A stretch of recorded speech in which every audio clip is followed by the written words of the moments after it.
Eu quero aproveitar, já que a história que eu vou compartilhar tem a ver com um encontro entre a Mary Marvel e a Supergirl. Deixa eu compartilhar aqui com vocês uma de minhas relíquias, tá? Acho que não é a edição mais antiga que eu tenho, mas só para vocês tirarem um gostinho. Não é da família Marvel, mas é de uma outra super-heroína que eu curto muito, que é a Supergirl. Ó. Esse aqui é um quadrinho americano da fase pré-crise ainda, de 1984. Aqui é o número 22. Olha só, ainda com a Kara Zor-El com a faixa na cabeça, que também está sendo homenageada aqui em cima. Mas a história não é com a Kara Zor-El de fato, né? Mas é com a Linda Danvers, né? Que é outra fase da Supergirl, mas isso daí já são coisas que não competem a esse vídeo. Então, basicamente é isso e roda a vinheta. Eu sou Yuri Andreas Reblin.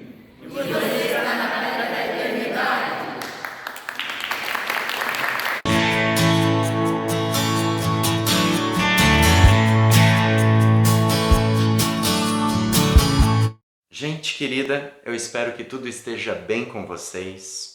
Notavelmente, os quadrinhos de super-herói, que são quadrinhos de aventura, isto é, protagonizados por um herói ou uma heroína em busca de uma solução, de uma resolução de uma ameaça ou conflito, é bem normal na trama os personagens caírem na porrada, ter uma dose de violência do tipo briga de rua, o famoso espírito da testosterona na resolução de conflitos. Grosseiramente falando, os quadrinhos de super-heróis são quadrinhos que vão, direta ou indiretamente, valorizar os músculos, o corpo sarado, o espírito de macho alfa ou hétero top, né, que a gente vê nos discursos usuais. Algumas construções de personalidade a gente entende perfeitamente diante do tipo de narrativa, né, a qual essas construções de personalidade querem e se propõem a servir, mas o que dizer da necessidade de se criar histórias, tramas, subtramas que fazem questão de violar os corpos das personagens? Como no caso de Sue Dibny, esposa do Homem Elástico, da Alexandra D. White, namorada do Lanterna Verde, da Batgirl, Bárbara Gordon e tantas outras histórias. A pergunta aqui é: por que isso acontece raramente com super-heróis masculinos? Por que esse fetiche sádico sexual em relação às mulheres? Eu gostaria de destacar algumas suspeitas. A primeira e a principal delas é que histórias em quadrinhos ainda são produzidos, ou as histórias ainda são produzidas majoritariamente por homens que vivem e refletem uma construção social que relega as mulheres uma condição inferior de objeto e de objetificação. Esses homens, social e culturalmente construídos dentro de sociedades patriarcais, refletem fetiches de violência que, alimentados, reforçam assimetrias nas relações sociais. São violências que não justificam histórias e não servem ao entretenimento. A segunda delas, como desdobramento da primeira, agora para além dos quadrinhos, é que essa construção social que diminui e objetifica é o que está por trás dos casos de feminicídio no Brasil e no mundo. Em grande parte, tem-se a impressão que essas violências são ações de homens mentalmente e emocionalmente imaturos, que recorrem justamente à violência como satisfação de seus desejos e necessidades. E isso atinge todos os estratos sociais. E o uso de narrativas que reforçam essa construção social não possuem a desculpa de querer ser retrato da realidade. Quadrinhos lidam com fantasia, imaginação, com sonhos, com desejos, com medos também, mas que não precisam ser expressões de representações gráficas de violências gratuitas. O que a Mary Marvel tem a ver com tudo isso que eu estou falando até aqui? A parte do que aconteceu com a personagem no período que antecedeu os Novos 52 em que ela perdeu seus poderes no meio de uma luta, caiu no mar, ficou em coma, recorreu ao Adão Negro, ficou sob a influência de Darkseid, ou seja, a parte das mudanças muito radicais no arco da personagem, de heroína a praticamente vilã, né, que, repito, não costumam acontecer com personagens masculinos, eu quero acrescentar aqui 2 casos, tá? O primeiro é uma história publicada originalmente em Supergirl Plus The Power of Shazam, que foi uma one-shot sobre o encontro das 2 super-heroínas adolescentes mais poderosas da DC. E a outra é um bastidor, uma polêmica sobre o traje branco. Caso você não saiba como surgiu o traje branco da Mary Marvel, é só clicar aqui nos cards. Clica com o botão direito, selecione abrir em nova aba e reserve para assistir na sequência desse vídeo aqui, tá bom? Vamos lá então. Supergirl Plus The Power of Shazam é um quadrinho one-shot que faz parte de uma coletânea publicada entre 1996 e 1997, focada em histórias únicas com encontros de personagens. Foram ao todo 14 edições com alguns team-ups bem atípicos, a gente poderia dizer. Um desses team-ups foi um encontro entre a Mary Marvel e a Supergirl 2, isto é, a Supergirl que foi criada por Peter David e Gary Frank e que é uma fusão da Matrix com uma moça humana chamada Linda Danvers. Ela não é a prima do Superman, é uma humana com superpoderes, grosseiramente falando. Se você quiser saber mais sobre a Supergirl, é só clicar aqui nos cards. Existem 2 mini documentários sobre a Garota de Aço. A história se chama Percepções e foi escrita por Peter David e pelo traço de Mike Manley. A história começa com uma discussão de Mary com seus pais adotivos por causa da preocupação dos pais com os seus sumiços. Ela não aceita o fato de eles quererem monitorar suas idas e vindas e ela sai de casa pegando o primeiro ônibus disponível. Então ela vai parar em Leesburg, cidade da Supergirl. E como se coincidências fossem mesmo casuais, neste caso ela acaba se esbarrando com Linda Danvers, que acaba convidando Mary a dar um rolê no shopping. No shopping, em determinado momento, Mary olha algumas joias pela vitrine e é abordada por um policial que leva ela para um canto para conversar. Na verdade, segundo o policial, ele a abordou por desconfiar que ela pudesse estar escondendo um furto. Na sequência, vemos Mary Marvel perseguindo o policial, doida da vida, acusando-o de molestador de adolescente. Supergirl intervém, mesmo porque o policial em questão é um amigo do pai dela, que também é policial, e ela diz que existem meios legais para proceder nesses casos.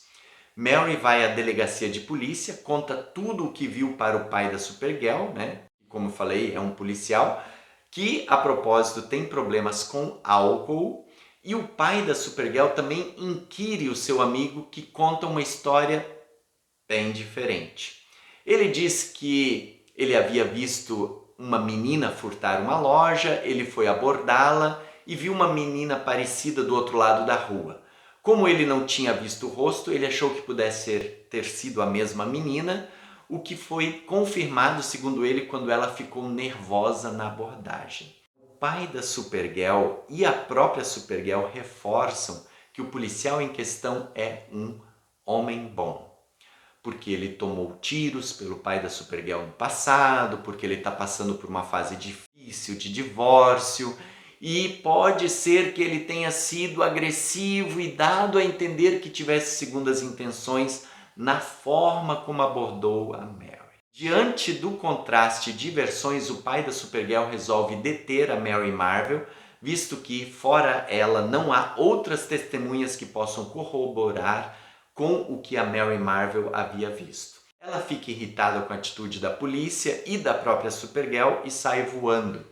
Supergirl vai em seu encalço, as duas lutam, conversam, reconhecem seus alter egos e Mary se transforma em Mary Bromfield e resolve, como ela mesma, fazer a denúncia. Ela não muda nenhum aspecto dos fatos.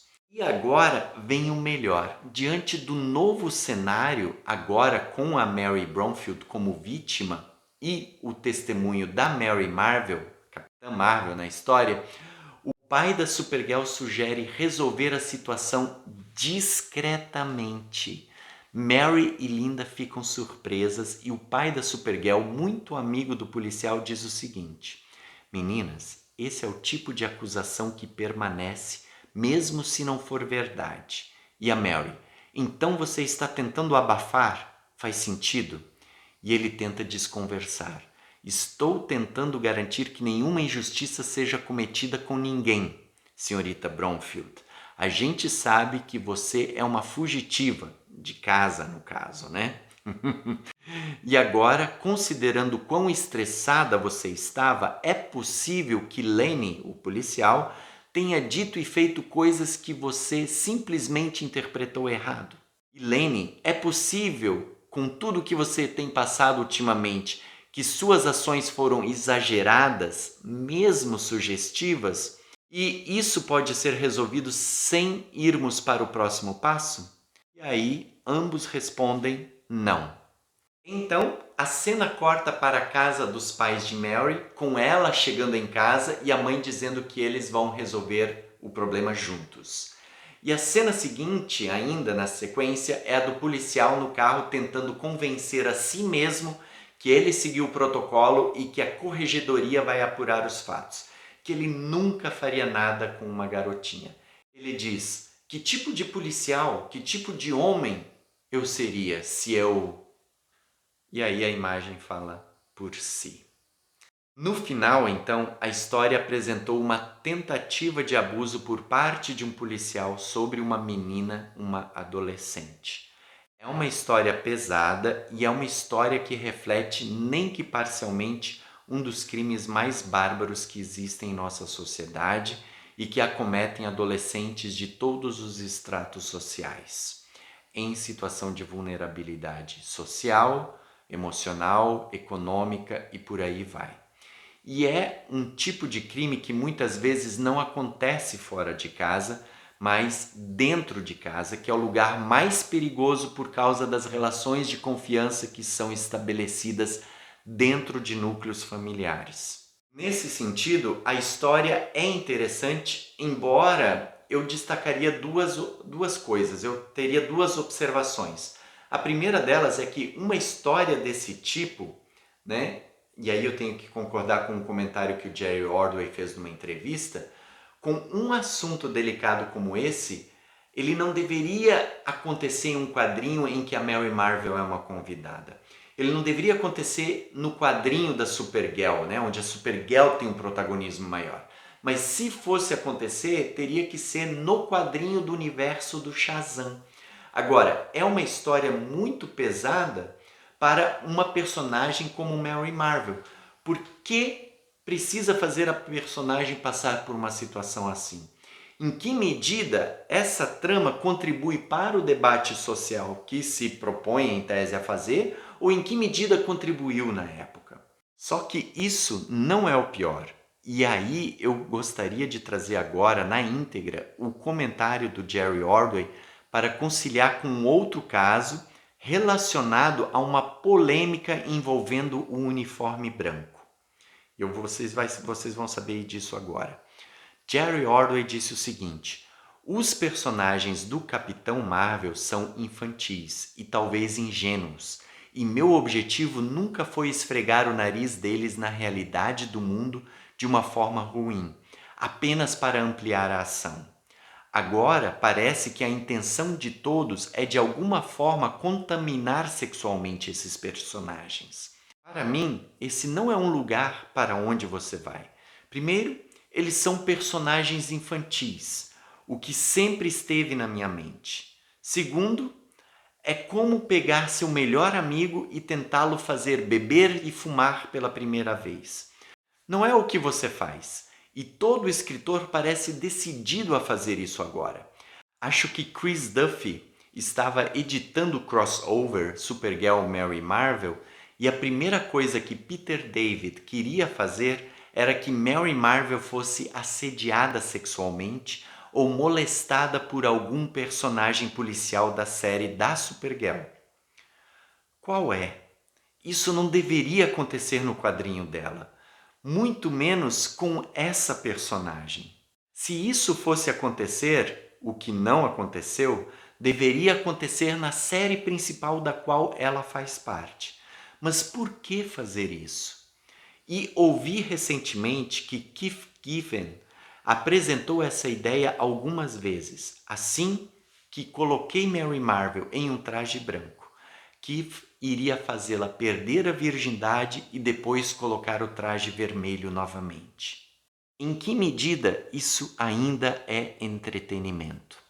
Acho que diante de um cenário de sexismo, misoginia, fetichização da violência contra a mulher, objetificação, sobretudo, representação de um tipo de violência que não se justifica como recurso narrativo, mas é a expressão de uma sociedade opressora, machista, que foi, é e continua sendo em grande medida reforçada pelas histórias das mais diversas, por posturas fundamentalistas, pela cultura do incel, do red pill. Diante de tudo isso, talvez, para muitas pessoas que se veem sem saída e muitas vezes sem força, o poder de dizer a palavra é tudo o que resta. O poder de uma palavra que possa não apenas transfigurar a realidade, mas sim transformá-la. Uma palavra mágica que é a invocação de forças, uma palavra mágica que é uma invocação de sabedoria, de força, de resistência, de poder, de coragem, de agilidade, porque não há tempo a perder, nem para as vítimas, nem para quem normalmente fica parado assistindo. Uma palavra mágica que representa isso tudo. Uma palavra mágica. Shazam. Por que personagens femininas sofrem violências desproporcionais nos quadrinhos?